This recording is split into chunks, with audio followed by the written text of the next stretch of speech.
Private পড়িয়ে বাড়ি এসে শুনলাম আজকে আমাদের ইনভিটেশন আছে একটা জায়গায়। তো ঝটপট করে রেডি হয়ে চলে গেলাম সেই জায়গাতে। আর আমার ভাইপোর তো নতুন জায়গায় হোক বা পুরোনো জায়গায় দুষ্টুমি করা তো বন্ধই হবে না। যদিও এই জায়গায় ও আগেও গেছে, তারপরে আমার হাত ধরে টানতে টানতে নিয়ে গেল একটা জিনিস দেখাতে। কারণ এর আগে যখন গেছিলো তখন গিয়ে দেখতে পেয়েছিল।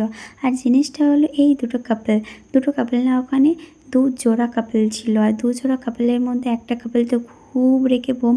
আমি লুকিয়ে লুকিয়ে তাদের ভিডিও করছিলাম বলে তারপরে ডাক পড়লো খাওয়া দাওয়ার জন্য, তাই ঝটপট চলে গেলাম খাওয়া দাওয়া করতে। আর ওই যে দেওয়ালে দেখলে ওটা হচ্ছে যাদের বাড়ি গেছিলাম সেই দাদাটার হাতের কাজ। আর কোথায় গেছিলাম সেটাই তো তোমাদেরকে জানাইনি। গেছিলাম দাদার বন্ধুর বাড়িতে মেলা উপলক্ষে। আর খাবার আয়োজনের মধ্যে ছিল লুচি, কাবলি ছোলার তরকারি আর মিষ্টি আর সন্দেশ।